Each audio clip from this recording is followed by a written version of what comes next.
strike the count on Taylor. Reyes fires, swinging a drive, deep left field. It's his way back. Walk the ball. Chris Taylor.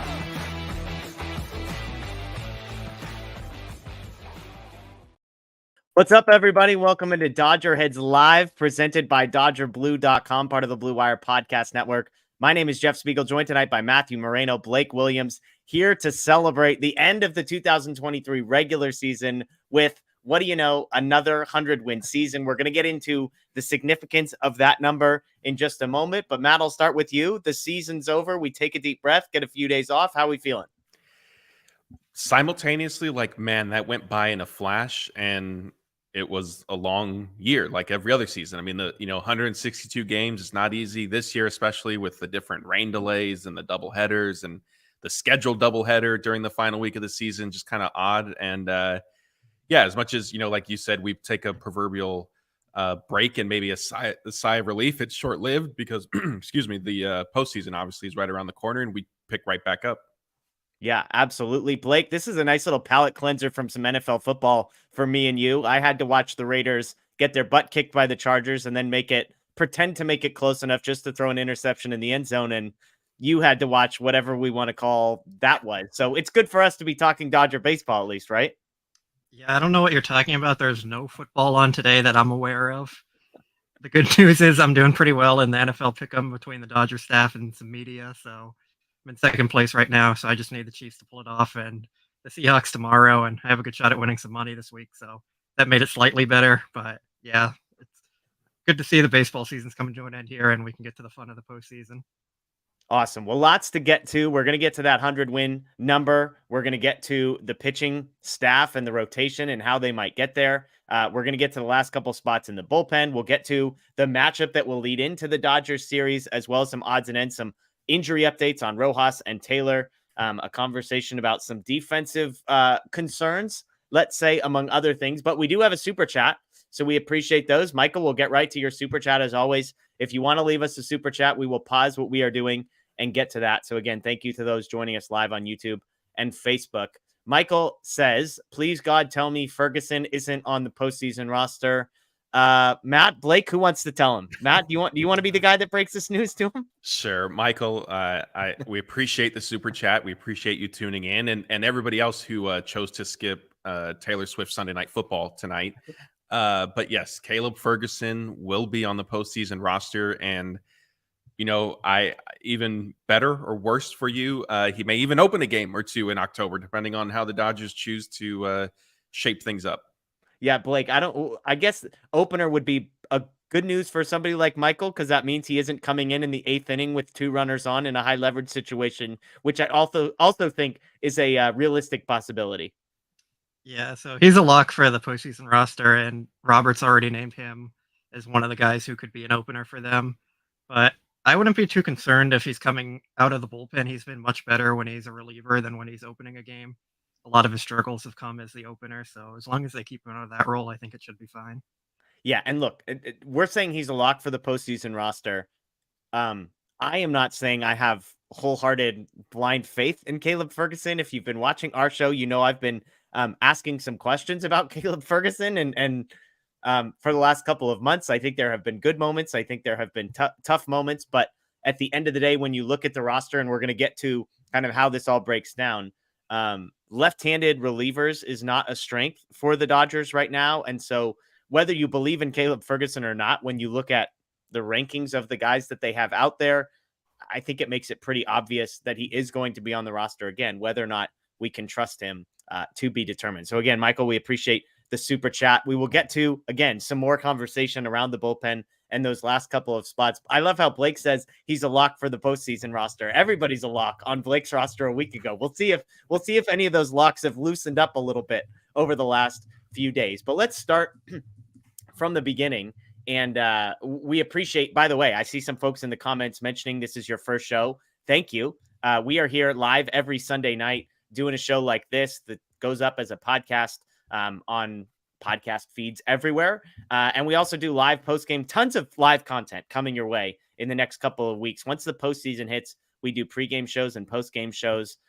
So tons of stuff. So we appreciate folks joining us for the first time. If it is your first time, please subscribe, ring the notification bell. We are glad you're here.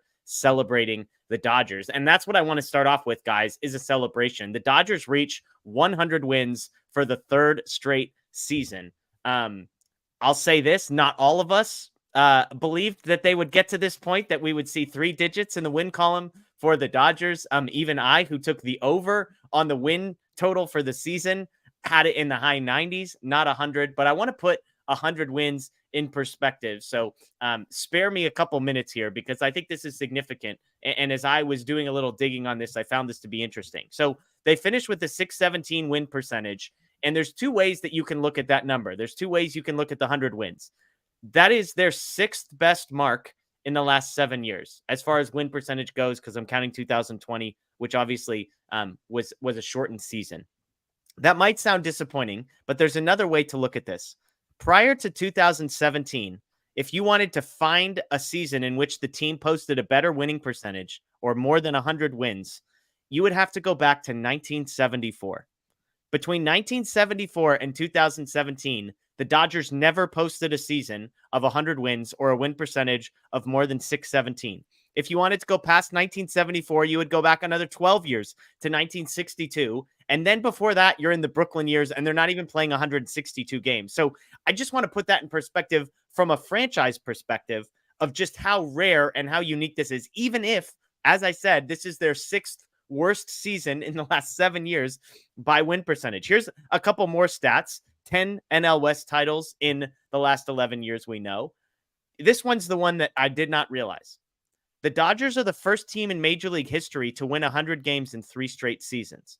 But not only that, 2020 is what broke the streak because they only played 60. They posted the best win percentage in franchise history. So if you count that or even just skip it, they also posted 100 wins in 2019. So realistically, we're talking about a 5-year run that has never been done in Major League history ever before. I think it's worth pointing out.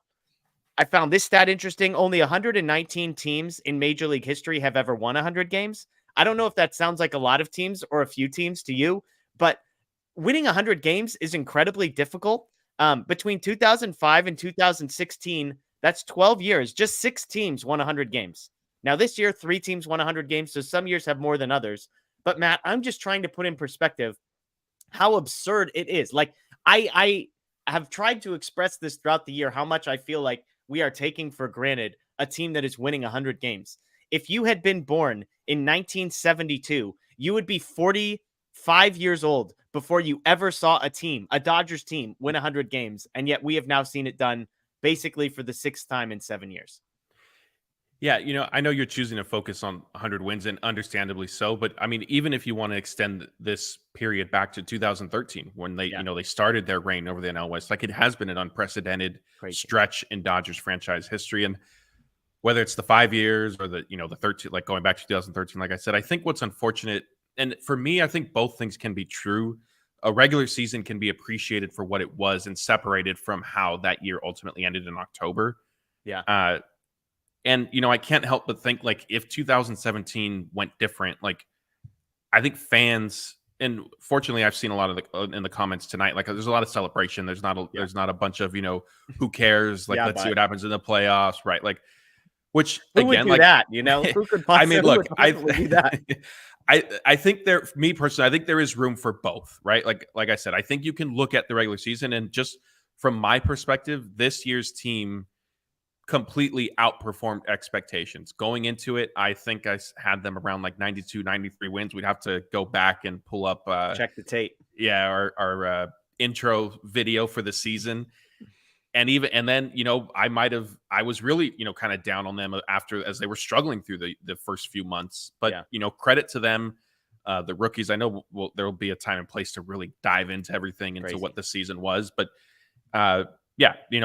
right now, 100 wins, certainly another great accomplishment by the team. Like you said, never been done in MLB history. And it's kind of unfortunate that you have to, like, add the qualifier of, like, 4 full seasons because, yes, there was 2020. And honestly, there's no reason to believe in 2020 they wouldn't have won 100 games, because if you look at that roster, it ended in a World Series, contrary to, some belief of other fan bases. Like the Padres like to act like it's a Mickey Mouse dream. But I remember their parade all throughout Gaslamp when they advance to the NLDS. So it mattered at that point. But when they Yeah. lost, that was when the playoffs became not real. But I digress. There's another time and place for that.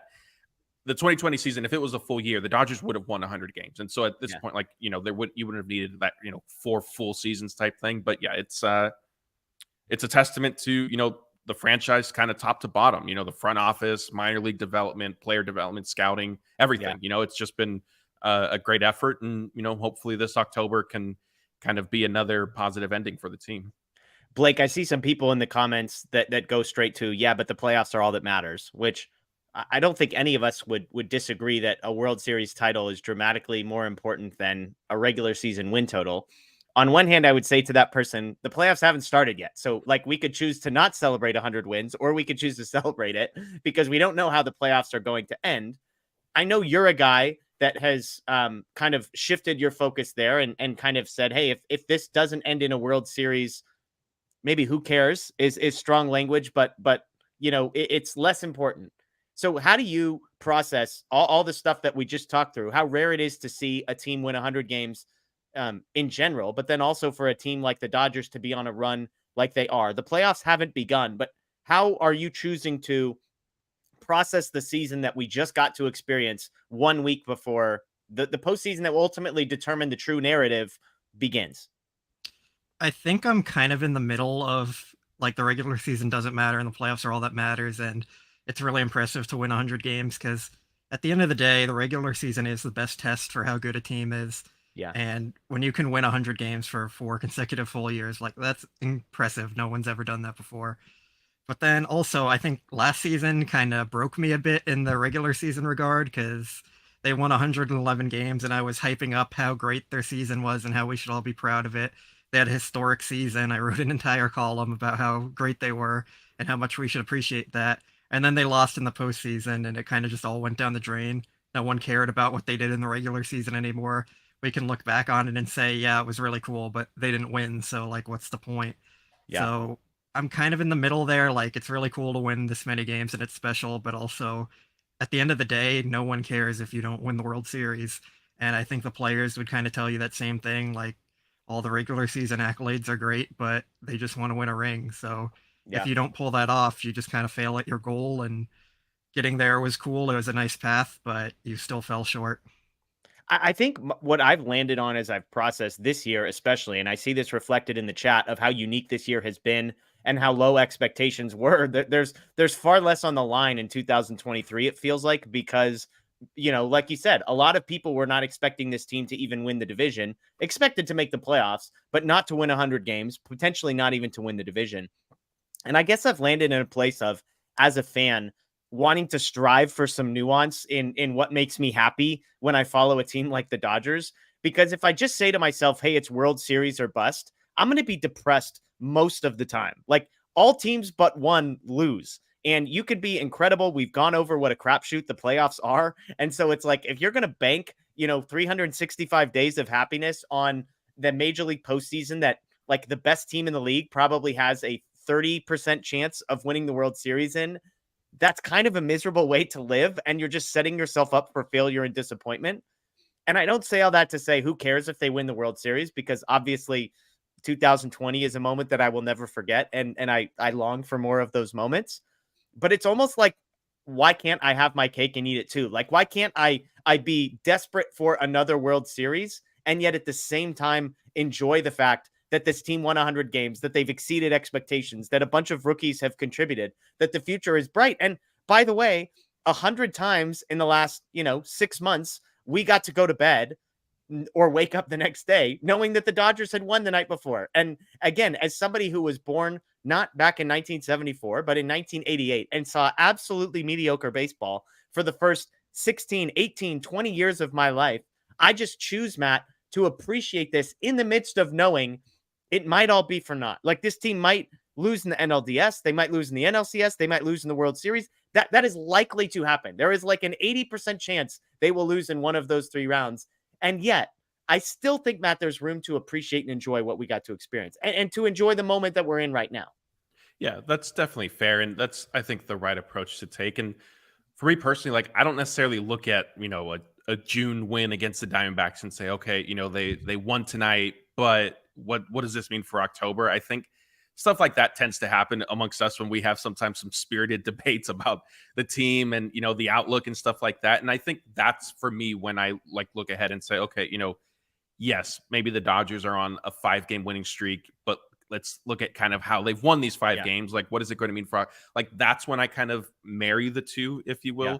But aside from that, it's the season, the season is so long in itself, and, having to cover it day in and day out, you kind of just take it as it comes. And that being said, I have been open on the show, and I did tell you guys, once a trade deadline come and those transactions have panned out better than I expected. But once that happened, I flat out said, look, my expectations for October out the window. Whatever happens this season happens. And I'm a little bit more optimistic now because the team alone and some of the newcomers, made a difference, and the team in general started playing better. So I've allowed myself a little bit more hey, maybe they can do this. But unfortunately, that is also just setting up for more possible failure, because now I'm kind of buying in again. Whereas a few months ago, it was easier to just say, whatever, Don't protect yourself, Matt. Allow yourself to feel the pain of potentially losing so that you can enjoy and appreciate the joys of potentially winning. Laura makes the point. Again, thanks for the super chat, Laura.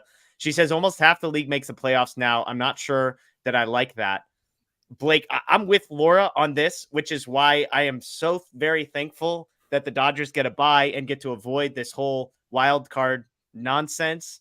I do agree, which is why I'm trying to put in perspective the 100 wins, because making the playoffs, I think what that means varies year to year, because if you make the playoffs and lose in the wild card, I don't think you've really made the playoffs. But winning 100 games, getting a bye to the NLDS, that feels like the real playoffs. The Dodgers would have made the playoffs no matter how many teams made it. They were the number 2 seed in the National League. And so I'm sure, Blake, you and I both share Laura's frustration with the number of teams that make the postseason. Or I don't know, maybe, Blake, have you come around on sort of the excitement that third wild card spot left until the final day today? Kind of, but not entirely. We're still talking about teams that are just slightly above a 500 record battling it out for the postseason. And if we're being honest, those teams don't really deserve to be in it. The Marlins are not in the same class as the Dodgers and the Braves and even the Brewers. But now that I say that, they'll probably win it all, and we can go back and laugh at this. But being honestly, seeing those teams compete it out, the Cubs and the Reds, they just weren't very good teams overall. So I don't really like them getting into the playoffs. It kind of takes away from some of the fun of the trade deadline, where all the prices are higher and it's hard to get players and you just see less movement overall. It's also good for fans, I guess. It keeps more people engaged, and it's good for business, of course, which at the end of the day, that's what baseball is. So it's a mixed bag, I guess. Yeah, the Diamondbacks lost their last 4 games of the season and still got the last wild card spot, which tells you probably everything you need to know about whether that spot should even exist for the wild card. What was it? The Rangers got swept by the Mariners in the American League, right? And then the Mariners didn't even make the playoffs despite sweeping them, and the Rangers pissed away the division. I mean, it was chaos, and that's what Major League Baseball wanted.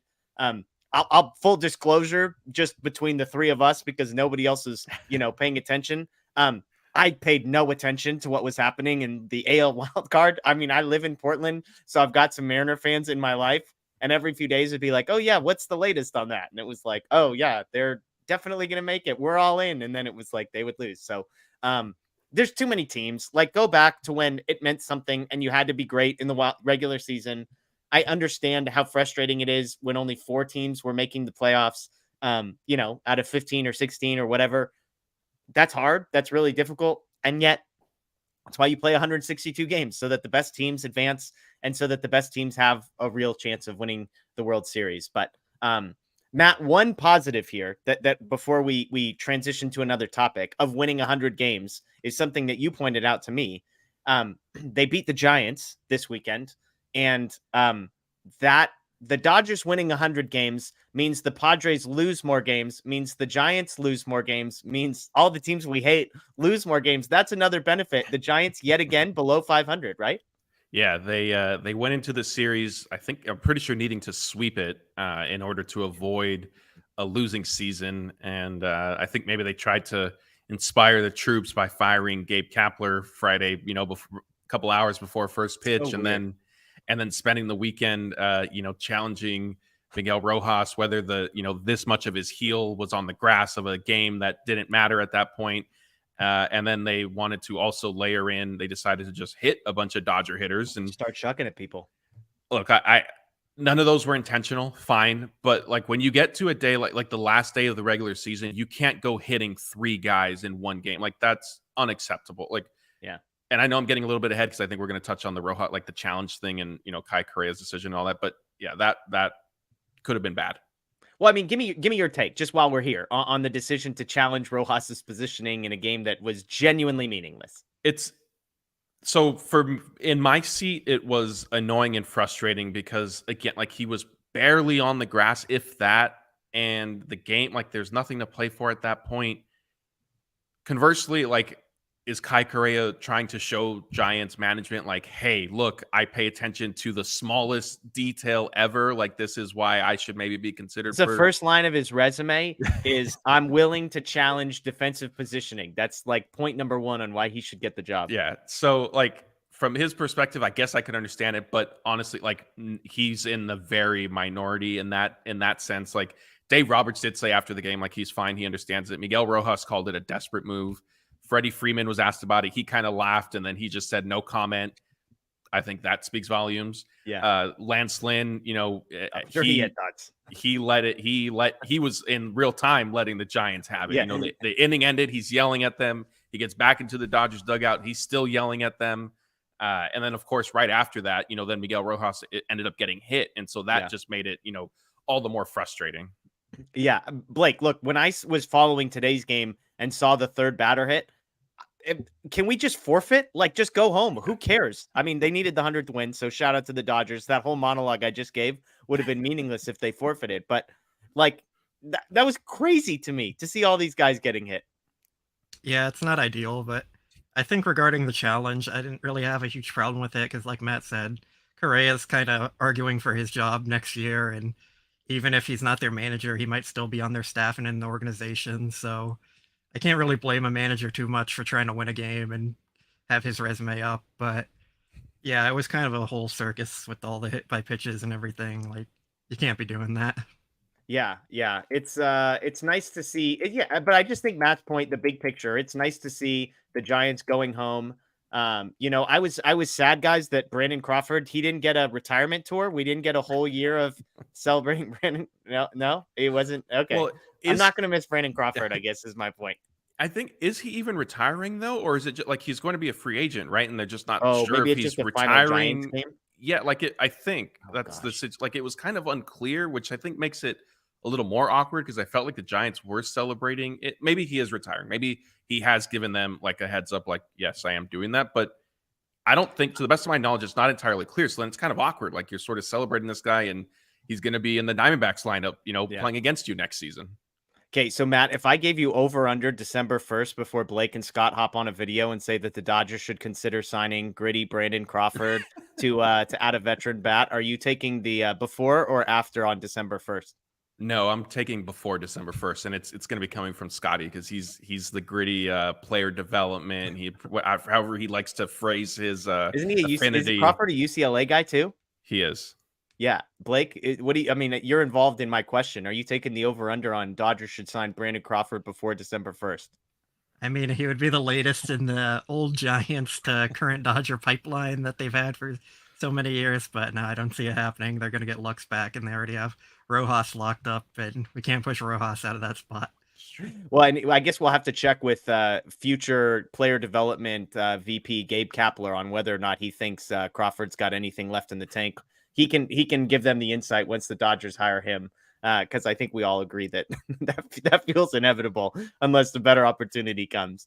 All right, let's move on to some of the news that has come out this week, and specifically the rotation. This has been a huge topic of conversation on our show, among others, which is how will they shake out the playoff rotation? Matt, it sounds like it's all decided that Kershaw will be game 1.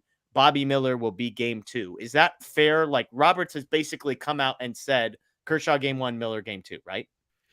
He's even so after Kershaw's last start on Saturday, I guess you could put it like 99%. He said, assuming Kershaw is feeling well and healthy as he can, I guess, at this point, which Dave said he expects to be the case, then that, yes, it makes sense for him to start that first game. I think the way he phrased it was, he said it's like academic for that to be the case or something. And like I said, one of the last times on here, if you looked at the schedule, they basically put Kershaw on, which he called the college schedule. His starts were coming every Saturday. He finished the regular season starting on Saturdays only. And it's just a coincidence that game 1 of the NLDS is now going to be this Saturday. And so, kind of reading the tea leaves, I felt like it was trending in that direction. And I think it makes sense. I know there was some concern about Kershaw, and it was warranted. I mean, look, like, he did not pitch well against the Marlins at all. And that, you layered in that he is essentially pitching through some sort of shoulder injury that still is, unspecified. There was reason to wonder, when he should potentially start. And then, you couple that with the emergence of some of the rookies. But I think having him go game 1 makes sense. You can back him with the bullpen. And, I think the fact that he even got into the 6th inning against the Giants was encouraging. That being said, it is the Giants and not necessarily a playoff caliber lineup. But I think this was kind of the most likely outcome, the way, they had kind of started to line things up a few weeks ago. Blake, Kershaw touched 90 miles an hour the other day, baby. We're ready to roll, right? Any issues with the decision to go Kershaw game 1? I mean, you've probably been the guy who has questioned Kershaw's ability to be successful most, I would say, on our show. But a lot of us have been, hey, let's see how this plays out. I was maybe more optimistic, some were pessimistic. We've seen it play out. He has continued to limit runs. I believe he's got 9 earned runs and 8 starts since coming off the injured list. Has he done enough for you to have earned that game 1, or do you think this is strictly based on reputation? A bit of both, I think. I honestly still have some concerns about him starting, and I'm not sure if he'll be able to keep up the run prevention when he's facing better lineups pretty much every time he pitches. But other than that, he has pitched well. He's pitched well in the past. It's Kershaw. Like, they're going to give him that start. I think my main concern with it is how the rest of their rotation is going to play out after that. Yeah. Because that would set him up. A potential game 5 would also be Saturday. So if you're going the week there, like, you can't have Bobby Miller pitch twice in the series if you need him to, unless you're putting Kershaw on normal rest, which they've been hesitant to do so. So if they end up putting Kershaw on normal rest, I don't have as much of a problem with it, but you're kind of putting in like Lance Lynn or Ryan Pepio, whoever their 4th starter is, instead of another Miller or Kershaw start. So I don't love that aspect of it, but I think we all kind of expected this. Hey, the good news is they won't have to face a good lineup until the NLCS, because I don't think the Diamondbacks or the Brewers qualify as a team, right? I mean, am I right, Blake? Like, neither of those lineups terrifies me, even if I do have some questions about Kershaw's health. Yeah, not as much, but they're both kind of like annoying lineups that can steal a bunch of bases and score runs against you. So we'll see. We'll see. I mean, the good news really quick before, sorry, not to cut you off. The good news though is, and Blake's concerns and questions about how game 4 or 5, potentially shake out are warranted. The Dodgers could just sweep the NLDS and then it's a, non-starter. Then everybody gets a bunch of rest before the next series. So maybe that's the path they're going to take. Yeah. Yeah. Who knows? Yeah, sure. Bobby Miller, game 2. Not much to say there. 4 earned runs in his last 3 starts. That's across 17 innings, 20 strikeouts, just 13 base runners allowed. I've talked about the roller coaster of Bobby Miller. It's good starts, bad starts, good starts.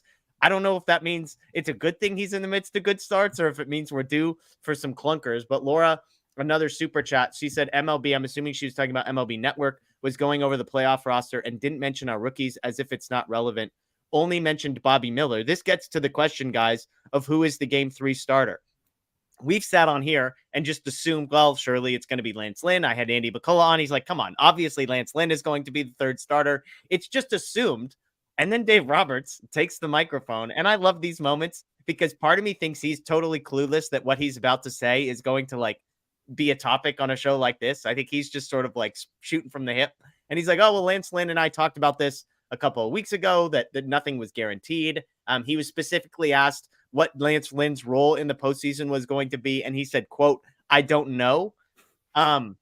If that's the case, that to me opens the door to a guy like Pepio that I have joked. But when I say joked, I made it sound like a joke because it sounds crazy, even though I truly mean it, that Ryan Pepio probably belongs in the, should he be a game 1 or game 2 starter? more so than should he be the game 3 starter.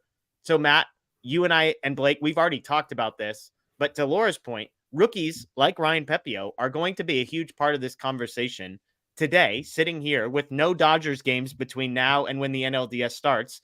Who do you think starts game 3? Well, let me rephrase.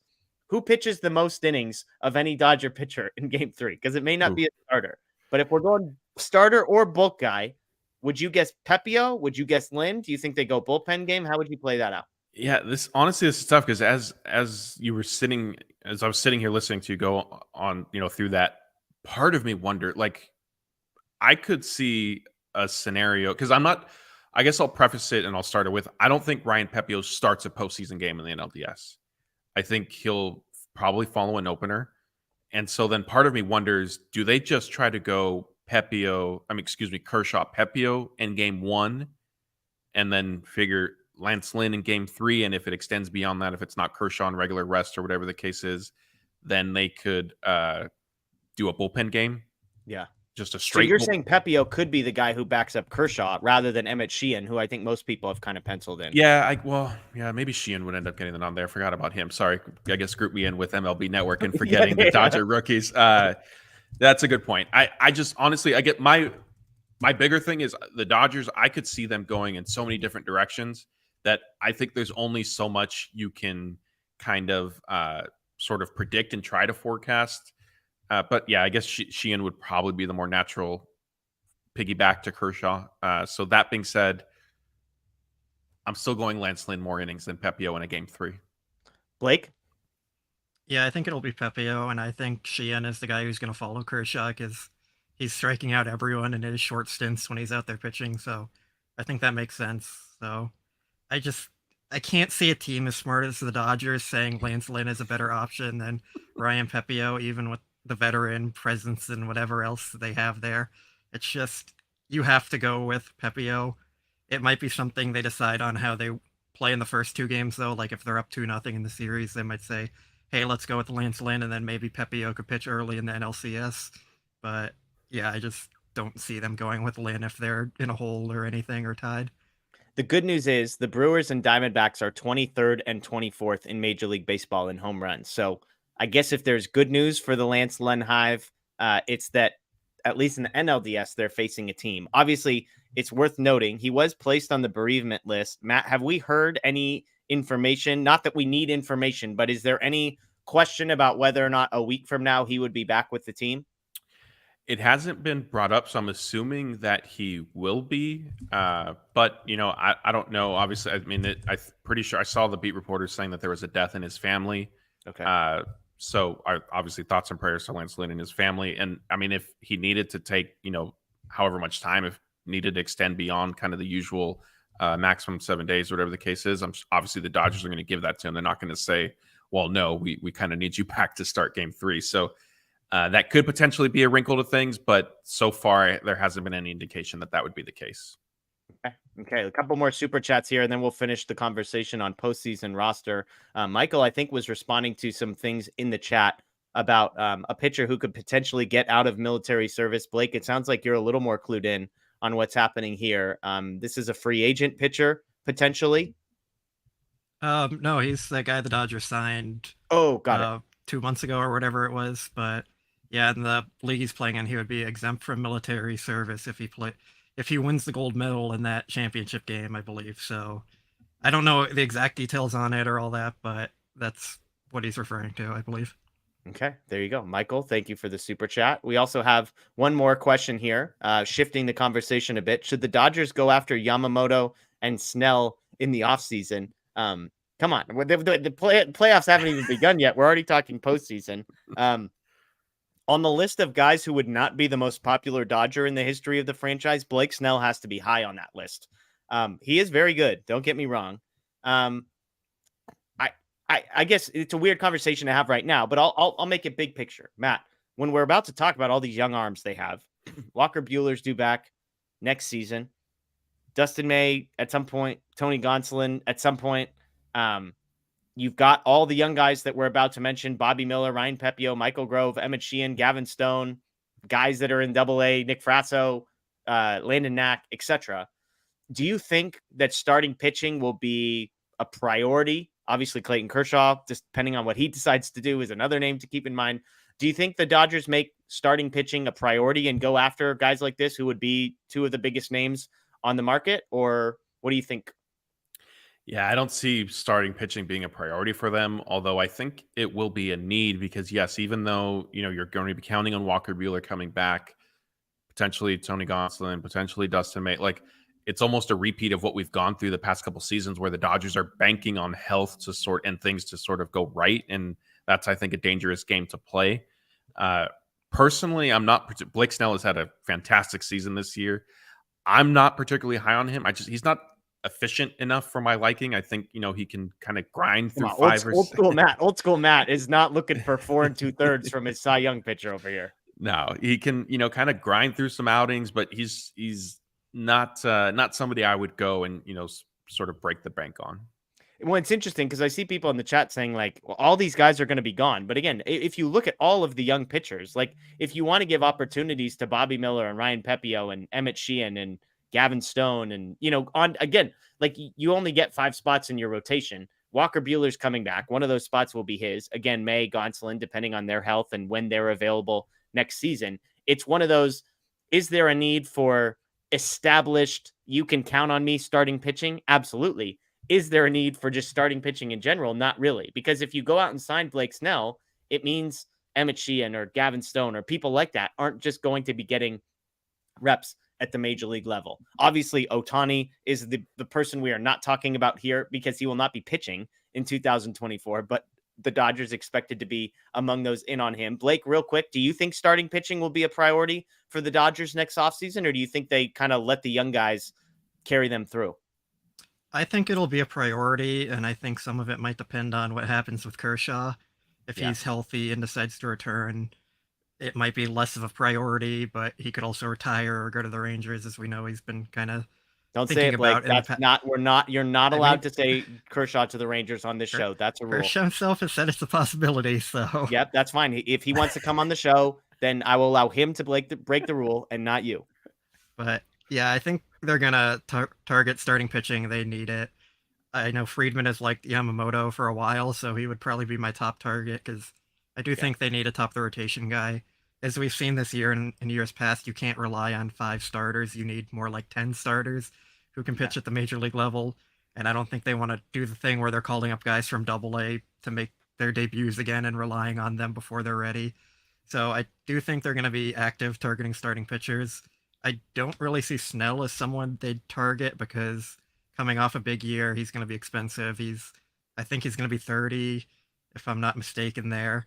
The only thing is he does have the connection with Friedman, and maybe David Vassay is going to do some trying to convince him to come over. But yeah, well, I don't really see Snell as a guy they're going to target. He walks a lot of people, even with the strikeout stuff. So they just need established arms, and maybe it won't be that top of the market type, but they're going to bring in some guys. He'll be 31, actually. He's nearly 31 already. I tend to think that because they have depth, the Dodgers might actually target one guy. They won't need to sign, last year it was Heaney and Tyler Anderson, where they took a little bit of money and they split it amongst 2 people because they just needed bodies. They don't need that. So I do think, like you said, Blake, if Kershaw chooses to retire, because that's the only option other than pitching for the Dodgers, if he chooses to retire, I could see the Dodgers going out and trying to get a top of the line guy, knowing that, hey, we actually don't need depth. Like we have plenty of number 5 starters in our system. We actually have 4 or 5 of them. What we need is a guy at the top of the rotation. So I could see them doing it. As you pointed out, Yamamoto is a guy they've been linked to for a long time. So thank you for the super chat. We just got another one here. CRAS 951 said, who's your sleeper pick that gets hot in October? We've been asked this a couple of times, so apologies if our answers may change. I think it's Chris Taylor. This is a guy that a couple of weeks ago, I dug into the numbers of just how good he has been over the last month. He's been very good, incredible, one of the 5 best hitters on the entire roster. Obviously has a history of big postseason moments. So we're going to get to an injury update for him a little bit later, but assuming he is healthy, Blake, I'll let you go next. My choice here would be Chris Taylor. My choice last time was David Peralta, just because it's always some random guy who gets hot. It's never Who And you because really you sort of expect. wanted to troll the people in the chat that don't like David Peralta. Be honest. No, not entirely. I mean, Not it's funny. entirely. It's funny to joke about that, but also like it's just always the random guys you don't expect. And Peralta, he's kind of been there before he knows how. He's a professional hitter, even if the results haven't been there. Like I trust him to not go up and be overwhelmed by anyone. So he's the kind of guy I could see just having a series where he goes 6 for 10 or something with a few doubles, and he carries them to the NLCS or whatever. Yeah. Matt, who you got? We've got some Jason Hayward. We've got Yanni Hernandez, Blake, here in the chat just for you. We've got Rosario. We've got Rojas. We've got Hayward. Laura says she likes David Peralta. So there you go, Blake. Who you choosing, Matt? I think the same choice I gave last time. If not, I meant to. Anyway, my choice will be Kike. And I think I did say him last time as well. I think, he's excited to be back in LA. He's been part of October baseball. Obviously, he had some big hits in 2020. And so that's who I'll go with. There you go. We got Outman. We've got Rojas. I think I've mentioned Rosario is another guy that I think will have a big postseason as well. Are we counting Will Smith as a guy who could get hot suddenly carry them? Jeez, that's not a sleeper pick. That's two strikes against. That's two strikes against you, Blake.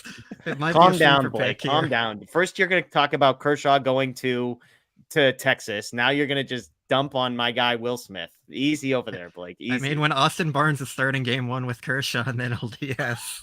Okay, yeah. Let's just have the conversation now. Is Austin Barnes starting game 1, Matt? No. Blake?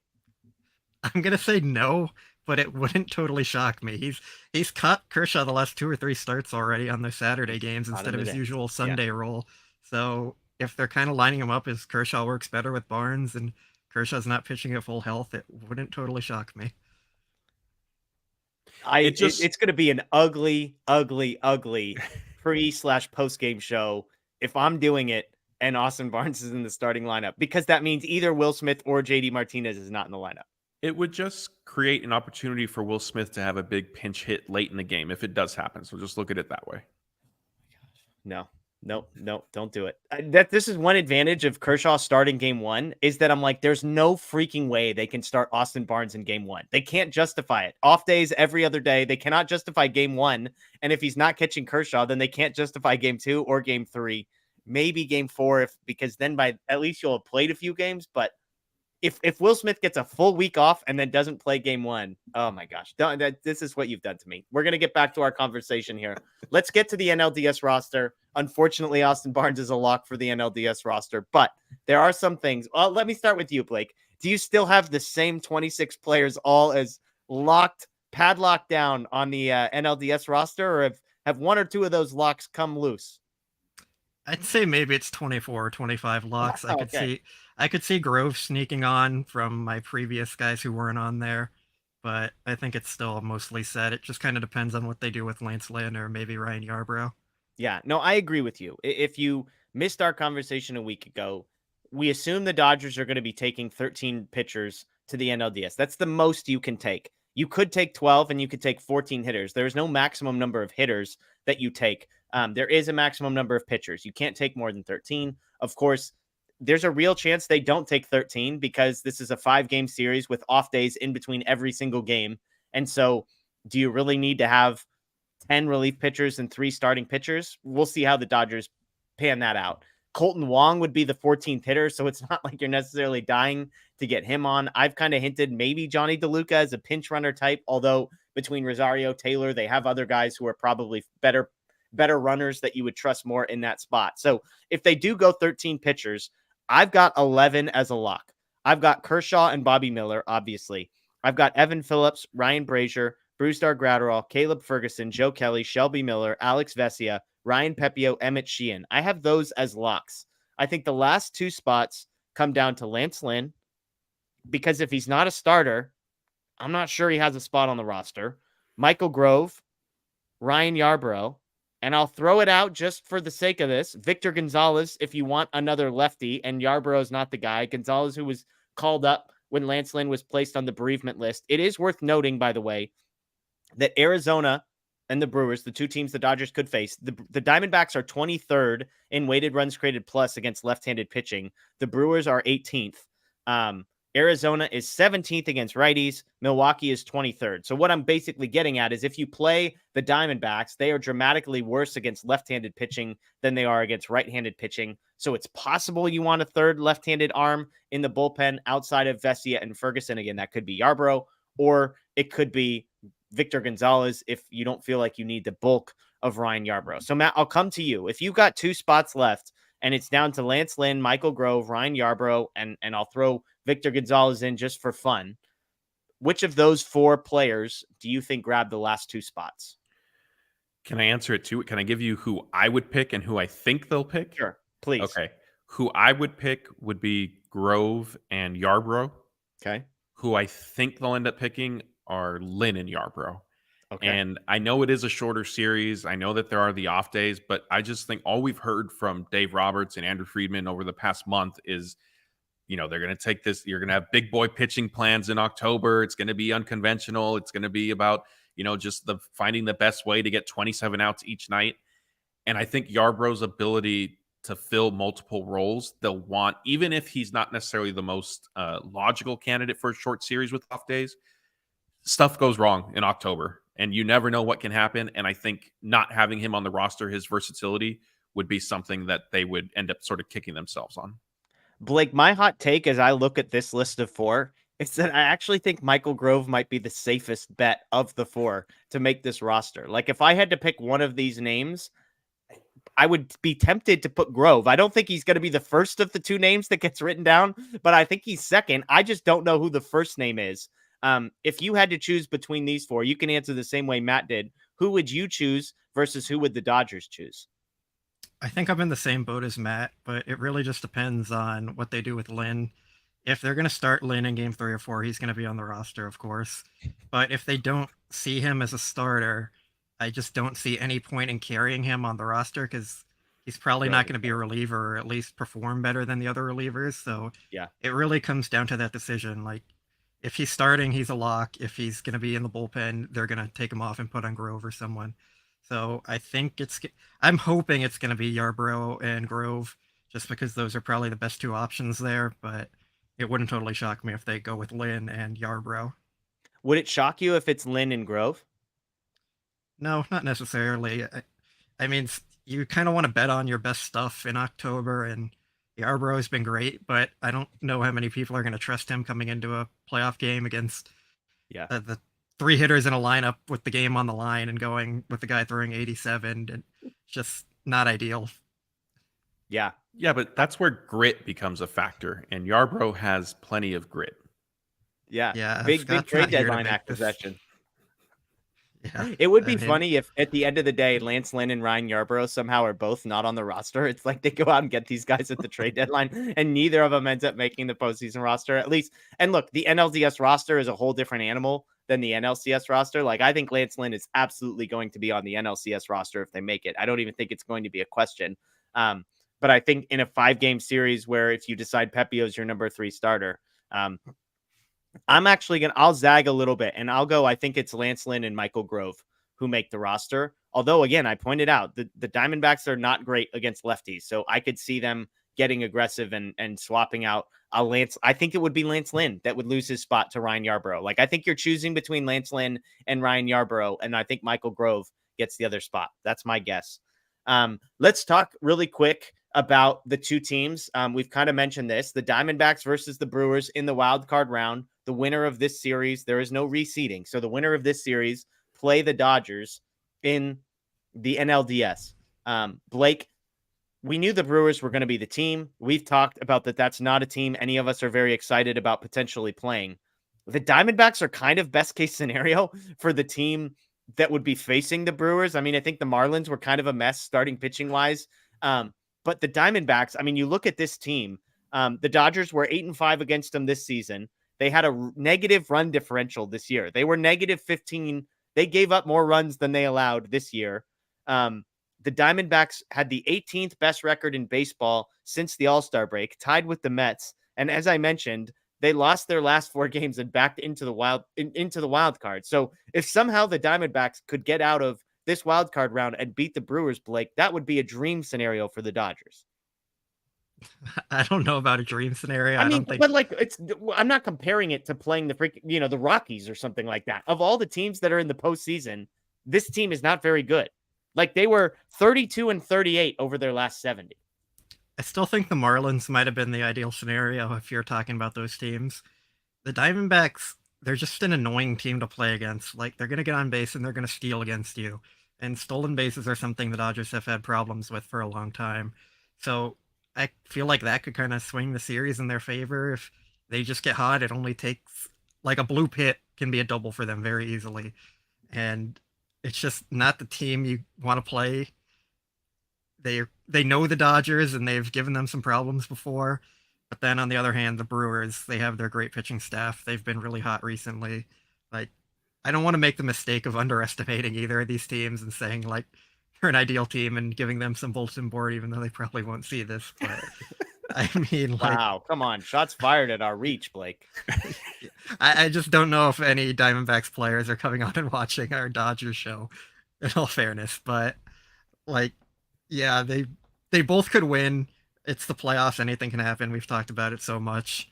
So I'm not just going to say they're an ideal matchup because then we're going to come back looking at this and they win in 4 games or something and we're like, what went wrong? So, I mean, let me clarify. When I say ideal matchup, the assumption is there is an ideal matchup and you have to choose an ideal matchup out of the potential ones. I'm not at all saying, oh man, if the Diamondbacks advance, it's going to be a sweep. I'm just saying on paper, I look at the Diamondbacks rotation. I look at their lineup. I look at how good they have been over the past week, over the past 2 months. And Matt, none of those things are terrifying to me. Of course, they're a good team. They made the playoffs. There's going to be 8 teams left fighting for a World Series by the time we get to the NLDS. So, of course, all 8 of those teams are going to be, at worst, highly competitive. I'm just saying I like this matchup. I like the fact that the Diamondbacks are a team that have a pathway to potentially facing the Dodgers because given all of the options out there, I don't hate this one a ton. Yeah, I'll do the famous last words. The Dodgers should absolutely be rooting for the Diamondbacks in the NLDS. I'm not saying they would sweep them, but I would have very minimal concern with that matchup.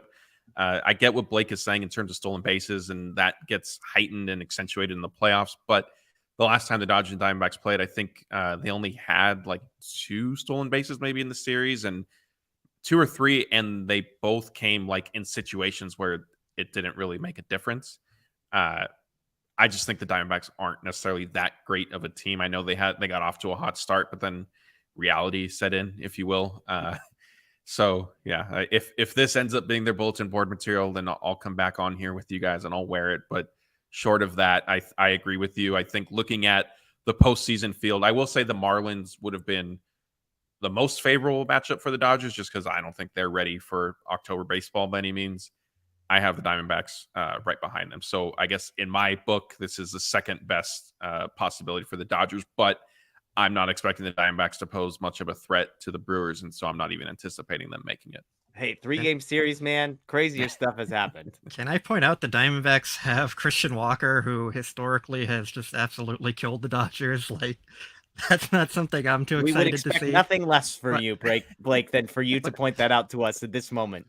But also, you're pointing out the Diamondbacks being bad in the last month. Like, last year, the Phillies pretty much lost every game leading up to the playoffs, and they were trying their hardest to not even make the playoffs, and then they just randomly got hot in October and went to the World Series. Randomly got hot. You defended that team as better than the 2023 Dodgers like a month ago. Yeah, I did. They're a talented team, but leading up to the World Series or the playoffs, they were not playing good baseball at all. They were losing pretty much every game. So I just don't buy into the narrative that the Diamondbacks aren't a tough matchup or anything because they've been playing bad recently. Like, it's just anything can happen in the playoffs.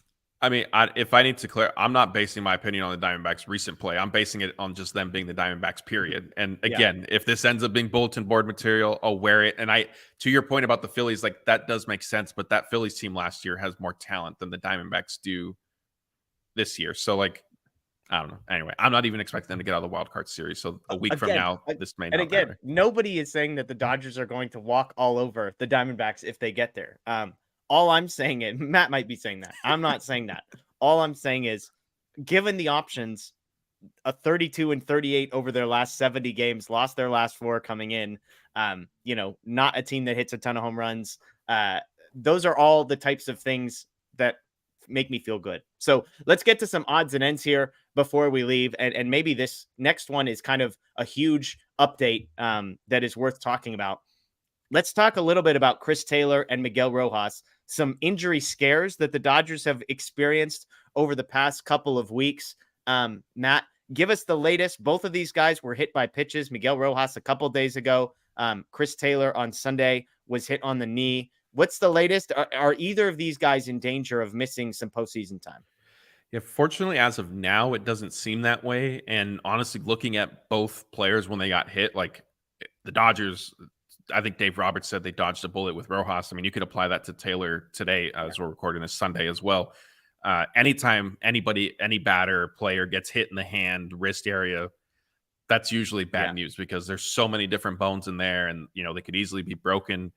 So Rojas did have his x-rays Friday night. They came back negative. The word at that point was he was also going to undergo a CT scan the next day just to make sure there wasn't any, small fracture that an x-ray didn't potentially pick up. But I guess he was already feeling better, good enough the next day that he ended up skipping that. I don't think he had it Sunday. Obviously, Rojas didn't play in the final 2 games of the regular season, but the Dodgers now have 5 days off where they're going to be having workouts and inter-squad games, and they can kind of manage his workload per, kind of pain tolerance as he is able, and how much he'll participate in those. But he should be fine for the NLDS. Rojas said that himself. Chris Taylor, same thing. Hit on the knee, goes down right away. And obviously that hurts no matter what. Yeah. I think what honestly ended up saving him is that he was hit by a slider and not necessarily, a fastball right to the outside of the knee.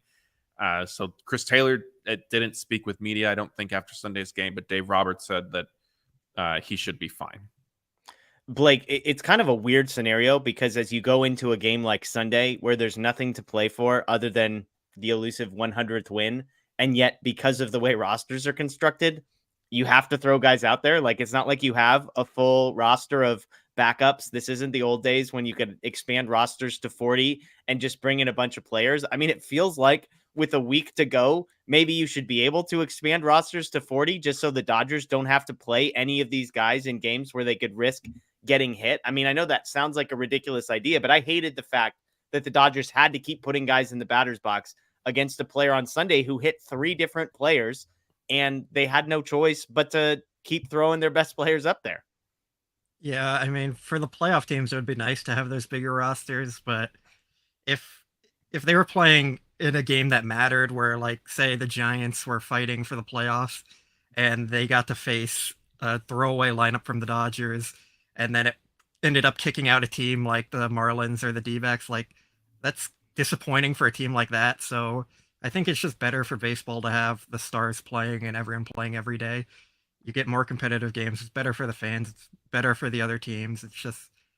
It's more fun that way for everyone and just more fair overall.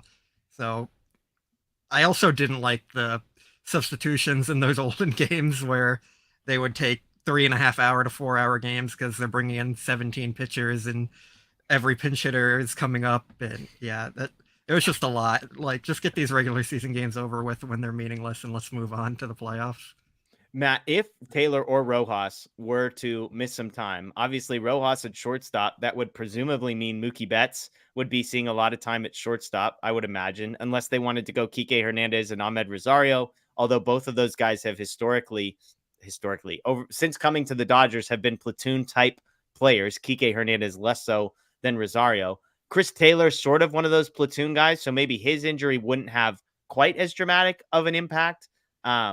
But I mean, both of these guys, if they were to miss even a little bit of time in the NLDS, would be pretty significant losses. Yeah, I mean, obviously, right now we can only operate on that they will be available for the NLDS. But, in Chris Taylor's case, he dealt with right knee pain earlier this season. And so now, getting hit on the knee by a pitch, that could be something that lingers. It's not just going to be oh, I'm okay today, and by Monday or Tuesday, it's fully gone. Yeah. So if he is limited, in any sort of sense, that could make an impact. It could change things. Players talk about, the smallest things can impact your timing and your mechanics with your swing, and it throws it off. And so that would be my concern with him. And honestly, if either Rojas or Taylor is still dealing with any sort of nagging issues, I think Taylor, like any impact to Taylor would be more costly for the Dodgers than Rojas. And just because I feel like, look, if they have to, Mookie, like if you really need to, Mookie Betts can play shortstop. Like you said, Kike Hernandez, Amin Rosario could as well. Whereas Chris Taylor, like they've moved him all around.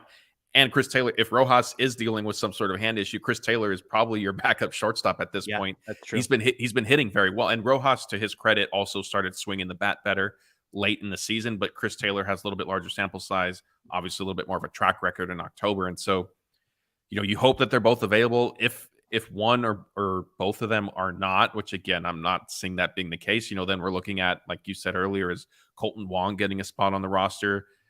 Does it open the door for, Michael Busch or Miguel Vargas to be a bat off the bench / outfielder if they need it out in left field? Like it could get kind of interesting. Like the Dodgers don't necessarily have a clear cut, okay, if, one of these two guys can't go, then this is who it definitely is, which I think we've seen a little bit in the past where like there's kind of a clear pecking order of, okay, if something happens on the bench, this is naturally who we're going to replace them with. Yeah, this is a case of it's great to have advanced straight to the NLDS. As we sit here, you've got 5 or 6 days until the Dodgers have to open the NLDS. And so if these are just bruises, which it sounds like they are, you've got plenty of time to heal, give it some rest, take some swings, simulated games to come, that kind of thing. So good news ultimately for the Dodgers on the Taylor and Rojas injury front. Let's get to some questions here. If you've got any questions, throw those in the chat, all caps, question at the beginning. I'll start with one that we have kind of kicked around that I think falls into the questions category. Blake, I'll come to you. Max Muncy's defense has been a talking point at various times throughout the past couple of seasons. There have been moments when, oh my gosh, it's atrocious. There have been moments when, hey, it's actually not that bad. Of late, it's been in the latter category, I would say, in that it has been problematic. People are beginning to get worried. There have been key errors and key spots, i.e. the Clayton Kershaw start the other day. How concerned are you? He's playing third. Like there's not an alternative there. He's going to be playing third. How concerned are you about his defense come the NLDS when everything is magnified?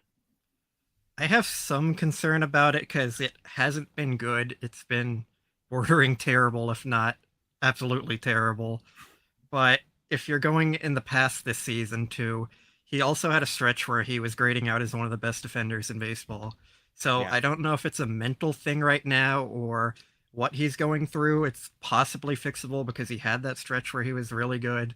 And I know defensive metrics are flawed, but he wasn't this bad all season. It wasn't good, but he's been very bad recently. On the other hand, I'm not sure how much of an impact it'll actually make in the postseason. The chances that the ball comes to him in the specific moment where it's going to end up costing the Dodgers, probably pretty slim. It's a possibility. We can't rule it out, but the chances it actually hurts them and stops them from advancing to the NLDS or something, like, I don't think it's that major. If they don't advance in one of the rounds, it's going to be because the pitching failed or the offense didn't come through. I don't think it's going to be due to the defense at all. Yeah. So it's bad. It's not good. It's concerning. But also, at the end of the day, it probably won't matter too much. On Baseball Savant, he has -7 outs above average. That's in the 6th percentile in Major League Baseball. To Blake's point, though, Matt, we talk about sample size in the regular season, and typically you want a big sample size because then the cream will rise to the top. Maybe sample size is good for somebody like Max Muncy because you could sort of get lucky and the ball could just not bounce to him, or Freddie Freeman could dig every throw in the dirt for a couple of weeks and it doesn't become a problem. Blake is not concerned. Are you concerned? I am pretty concerned, and I agree with Blake's general message of like, will it be, a ball hit to Muncy be what directly leads to a Dodgers loss? Maybe, maybe not. Like the odds of that might be low, but I'm also old enough to remember the 2022 NLDS and a chopper down the third baseline that got by Muncy that maybe doesn't get by a different third baseman, and that potentially changes the outlook of the game and eventually series. But honestly, where my concern really lies is that Muncy's having trouble with just like routine plays. Yeah.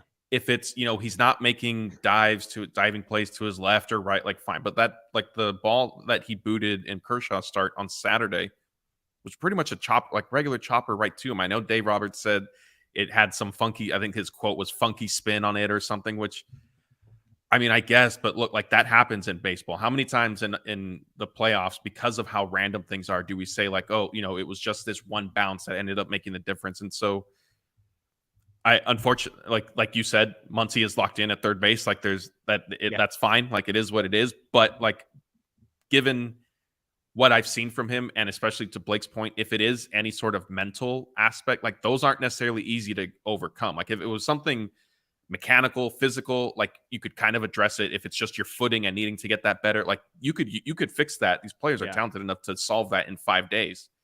But if it's mental, like that's something that lingers. And so I'm pretty concerned about it.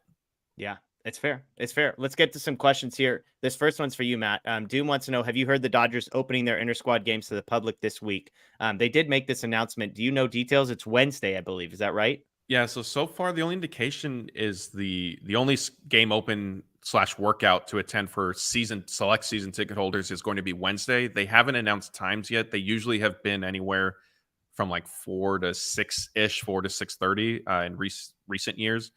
But I think it's important to highlight that this opportunity is only open to select season ticket holders, is the way it's been framed. And if you are one of those, if you're listening, I think you're supposed to log into your like Dodgers portal account, and you would see like an option there to sort of RSVP, which you do need to RSVP to attend. You can't just show up. So yeah, it was a little disappointing. That definitely was not how it was promoted. They made it sound like open to the public, which that is, I mean, technically, I guess open to the public. Yeah, I think in some fairness, Dave Roberts said we're going to open it to fans, and he probably clearly didn't have like all the details that it was going to be not only season ticket holders, but select season ticket holders. So that's where that stands right now. Okay. TQT wants to know, Blake, is there any way Colton Wong makes the playoff roster? I like him off the bench. It would have to be if the Dodgers only go 12 pitchers in the NLDS. Do you see that happening? I don't see it happening, but they could if they don't need to carry 10 relievers technically in the NLDS. Yeah. It's probably overkill, but I also think the reliever is more valuable than whatever role Colton Wong would have for them. So I don't see it happening. He'll probably just be on the taxi squad, and they can change their roster through each round of the playoffs and an injury replacement if they need to. So he'll be around. I just don't think he has a specific role on the postseason roster. Yeah, Matt, I'd put it at like a 20% chance that they go 14 hitters. I think he would be the 14th if they pick that, but I don't see it as any higher than 20%. Do you agree?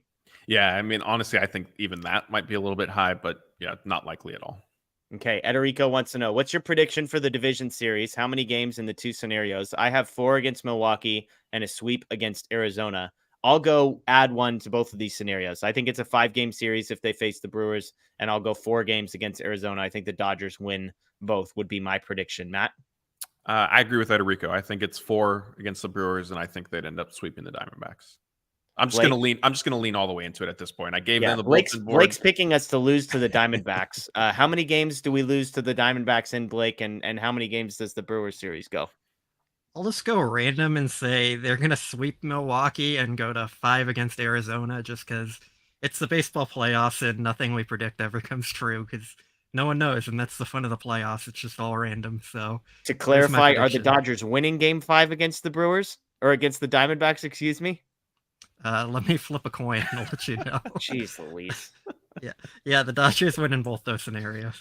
Okay. Michael asks, do the Marlins have to play the suspended game against the Mets? If they don't, why not? The answer is no, they don't have to. MLB decided that basically today would determine the wild card seeding. So I believe the Diamondbacks lost today and the Marlins won. Or maybe both of them lost. Was that? Did they both lose? Both lost, but the Marlins own the tiebreaker over the Diamondbacks. So got it. The 85th win that the Marlins would or wouldn't have doesn't matter at the end of the day. They both have 84 wins, and the Marlins hold the tiebreaker. Got it. There you go. So even if they had lost that game against the Mets, it wouldn't have changed anything. Therefore, they're not forcing them to go back and play. The Mets, Jeff, as you scroll for a new question, the Mets got bailed out with that scenario because their ground crew, like that was a mess. I think that happened Friday night, right? Their rain out. And so had the Marlins needed to play on Monday, like that was going to be a disaster. Yeah, absolutely. Ivy wants to know, will we ever get a bobblehead tour? And what is your guys' favorite bobblehead that they have out this season? As you can tell, I love bobbleheads. And yeah, we had a fun we might have a fun show for you this off season. I went back to my childhood home and had a bunch of random bobbleheads that had basically not made the cut of traveling with me to all of the different locations I've lived. And so I gave those to Blake and Scott to kind of divvy up. So the hope is that at some point we'll do a draft of those where you can decide where they're deciding between, like, I don't even remember some of those a James Loney bobblehead versus a Matt Kemp bobblehead, that kind of thing. But Matt, do you have a favorite of the bobbleheads that were out this season? Did you have a favorite? Yeah, my very non-biased answer is the Caleb Williams bobblehead that they did. My gosh, that's disgraceful. Blake? I don't know if I specifically have a favorite. I like the Chris Taylor one a lot, and I like the Austin Barnes one a lot just for the purposes of it being Austin Barnes. But regarding the bobblehead tour, I'm also in the process of setting up an office right now, getting that built in the back. So once that's done, I can do a little video of all the bobbleheads and stuff I'm going to have set up in there. Yeah, I'll go with Mookie. I didn't have a Mookie bobblehead, and so getting a Mookie bobblehead was a plus for me. So, yeah, I think that might be the only one from this year. Oh, and a Dustin May. I got a Dustin May. I think those are the only two bobbleheads from this season that the Dodgers gave out. That obviously, living in the Northwest, I'm reliant on Blake or Matt locating an extra one, or sometimes generous people from who watch the show who have extra ones laying around. So thank you, but I'll go with that. Yeah, someday we'll do a tour because I've got some gems back here as far as I'm concerned. Here we go. Roger's got a good question. Which rookie has the best postseason? So you've got Bobby Miller, you've got Pepio, you've got Sheehan. Let's see, you've got Outman, Matt Grove if he makes it. Yeah.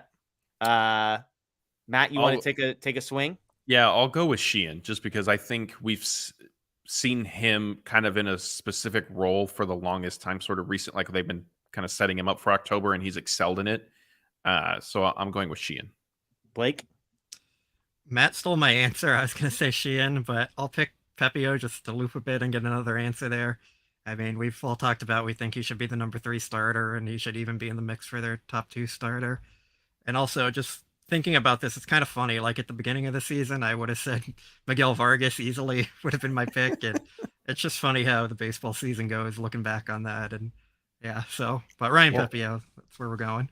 To loop back to the bobbleheads really quick. Jeff has a great Vargas bobblehead that maybe will make the tour when you get around to it. Yeah, maybe. Well, and a Gavin Stone. I got a Gavin Stone bobblehead here. That's right, Gavin Stone. Yeah, stud rookie Gavin Stone bobblehead at Foco. Shout out to Foco. Appreciate you. I'll just go chalk Bobby Miller. I think he just has the mentality to thrive in the postseason. And so, yeah. Okay, Jason, we'll get to a few more questions. Dark horse reliever you see getting a handful of huge outs. I'll read again the bullpen. Phillips, Brazier, Gratterall, Ferguson, Kelly, Shelby Miller, Alex Vesia, Ryan Pepio, Emmett Sheehan, Michael Grove, Ryan Yarbrough. If those guys are your bullpen, Blake, I'll let you go first. Give me I'm gonna take Evan Phillips.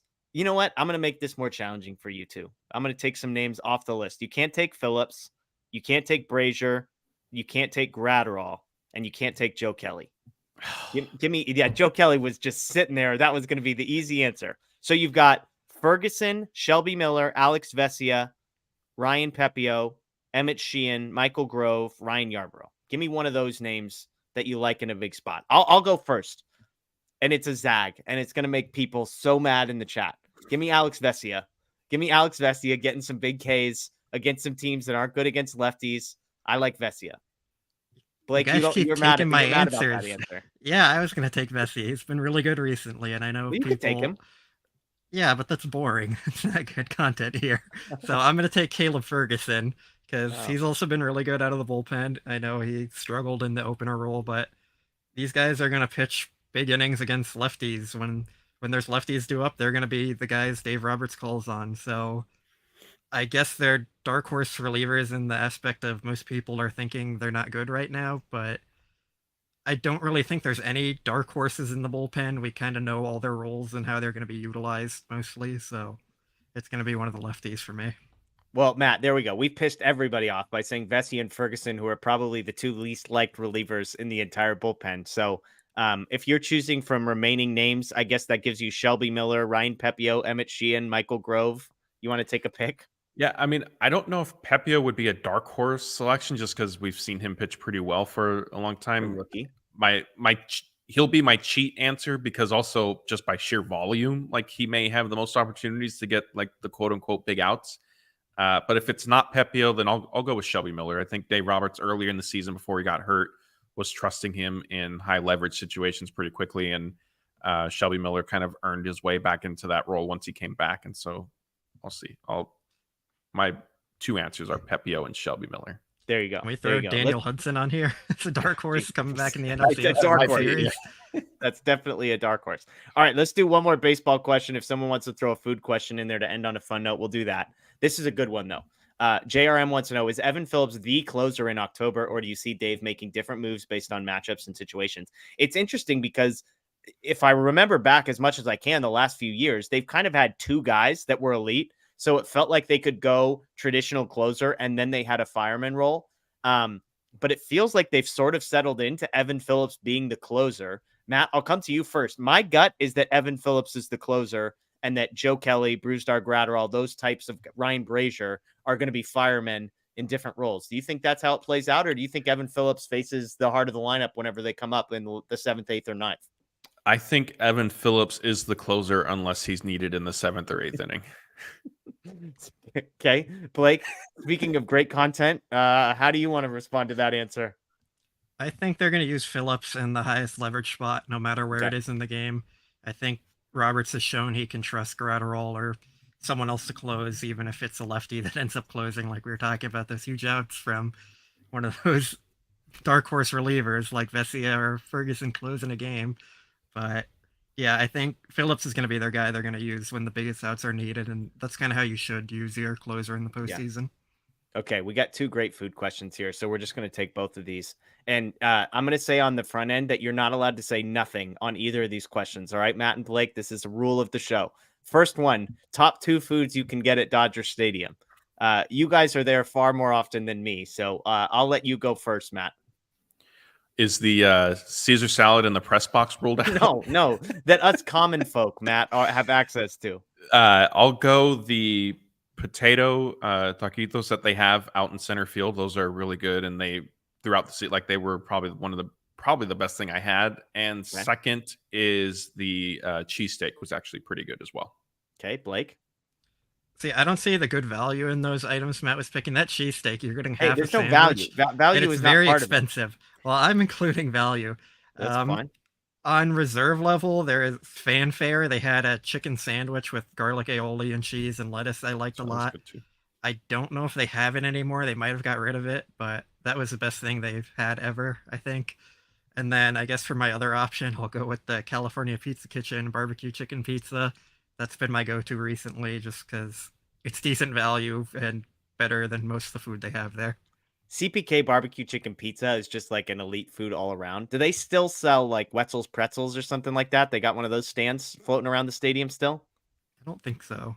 Yeah, I didn't see an actual like Wetzel's pretzels, but there is a stand that does sell like a pretzel, but just it was like some like I don't want to say off brand, but not like what you just named. Hey, can we applaud getting the onions back in Dodger Stadium for our Dodger Dog boys, huh? I mean, is anybody eating Dodger dogs anyway? Yeah, you're asking the wrong people this one. No, I know I am. I just wanted you to say that out loud. See, in the press box, we get cheese and chili for the hot dogs. So wow, look at you. We're a little spoiled there. Caesar salad and chili cheese dogs over here. All right, Derek, the best dollar menu item from any fast food chain. So obviously the dollar menu has now morphed into like, let's say it's got to be less than $2.50 or something like that. I think there's still $1. Probably the 4-piece chicken nuggets at Wendy's. Yeah, Wendy's. Or are they $1 something? Wendy's is so good. They have to be the spicy chicken nuggets. So I forget if it's 4 or 6-piece for like $1 or $1.25, whatever. But I think that's what I would go with. Yeah, they're more expensive now, but Wendy's nuggets is a great. You go sauce? Depending on what I'm feeling, sweet and sour or ranch. So you're going spicy nuggets and sweet and sour. Yeah. Okay. I love the sweet and sour at Wendy's is elite. Blake? Yeah, I think for the cheaper stuff, I'm thinking desserts here. Like You the, freaking always are a I, dessert guy at fast food. It's I amazing. mean, you're not getting really anything great for less than 250 or whatever you said. Like 4-piece nuggets or like a vanilla cone from McDonald's or Okay, see, the that's a good answer. the twisty cinnamon twists from No, Taco Bell are no, those are pretty so mid. good. Did you see? But Have you guys seen? Sorry, Blake. Taco Bell has like strawberry flavored cinnamon twists now or something. I They did look see awful. those. They look awful. One of my sleepers is the like the beef 5-layer burrito or whatever they do at Taco Bell that I think is on the value menu. Is that That's $2 though? I feel feel like like it's it is. more. I mean, that's where it's like the best. I think both your answers are great. I love Wendy's. Junior bacon cheeseburger is great. 4-piece nuggets is great. I'm with you, Blake. I think the vanilla cone, you salvaged your dessert answer. Obviously, the tacos from Jack in the Box, these are all options. But the McDouble, a classic, always a classic. But those are like $3.50 now. I mean, there is the shame is that there isn't that this doesn't exist. But if the beefy 5-layer burrito is still if that's still an option, we'll have IT do some research on that one on whether or not that qualifies. But if that counts, then I'm going with it. I'm waiting to see if anybody in the chat is going to do some research for us here. Matt, you want to Blake's I'm looking trying it to up. pull it up. Go ahead, Blake. What's funny is to see, like, I remember when these dollar menus first started and like the different chains were trying to one up each other on like what they would price at, the $1.25. And now Yeah. it's just like, oh, it's actually a value menu now. We're not going to call it the dollar menu anymore because it's $3, $4, $5 for items. So the beefy 5-layer burrito, that's what you're talking about, right? Yeah. It's $4 now. And Yeah. that's why I went to the dessert menu because like I just don't see the value in any of those things for under $2. Like Yeah. That's crazy. Does Taco Bell, do they even have anything even on there? Like, Taco Bell is expensive now. I just got it recently. I remember back in my day, you could go there, get a bunch of food, and it's like $15. And I went and spent close to like 30. you can Crazy. get a cheesy roll up for $1. It's a That's tortilla. disgusting. with Those cheese. are very good actually. oh gosh, that's vile. That's just nacho cheese and a tortilla, right? No, it's Not melted cheese. nacho, yeah. It's melted cheese. It's good. But it's like Right. I think it's got some nacho cheese stuff in it. No, it's just like melted, like shredded cheese, basically. You could It's dip it in $1, Jeff. Come on. You could dip it in nacho cheese if you'd like. Yeah, I mean, I think the cinnamon twists actually are terrible. By the way, like I would be way out on that. I just think those are overrated. I was trying to see. Well, oh, here we go. Value menu. Is this what I want? Spicy potato soft taco, chicken enchilada burrito, $2.60. Beefy melt burrito, $2.59. Maybe is that what I'm talking about? No, you can't change your answer now. You've been locked This in. is called the beefy. What did I say? Beefy melt burrito. This looks like it's got all the same things in it. So I'm going beefy melt burrito, $2.59. Does that qualify? What I Have you say? even had it though? No, but it looks like the beefy 5-layer burrito. I don't know what the difference is. Yeah, it's got rice in it. It's got some chips in it or something. Shout out to Taco Bell. So there you go. Anyways, on that note, we will close the show out. Hour 24. Thank you to everybody for joining us again on Facebook, on YouTube. We greatly appreciate you. Those watching after the fact on YouTube or listening on Apple, Spotify, or Google, we appreciate you as well. If you have not already, please subscribe, ring the notification bell here, because as I said, tons of great content coming this week. We've got some special guests we're hoping to have on this week. We're going to have obviously a ton of content previewing the NLDS once we get some word on who exactly the Dodgers will be playing, and then tons of live content coming at you all throughout the Dodgers postseason run. Pre-game shows, post-game shows are the plan for every game. Obviously, we're working with schedules. It's hard to map that out now because we know what days the Dodgers will be playing. They start on Saturday. We have no idea what time. It could be a 1 o'clock start. It could be a 7 o'clock start. So there's going to be tons of content. There will be no shortage. So please subscribe. Join us for that. Invite your friends. And yes, I see a question about playback. We're looking into it, to be determined. So stay tuned on whether or not we're going to be able to pull playback off. If not right away, maybe later on. So just stay tuned for that. That's Matthew Moreno. That's Blake Williams. My name is Jeff Spiegel. Again, thank you. The Dodgers win 100 games. They win the National League West. They're the number 2 seed, headed straight to the NLDS. Enjoy the rest of your night, folks. And as always, go Dodgers.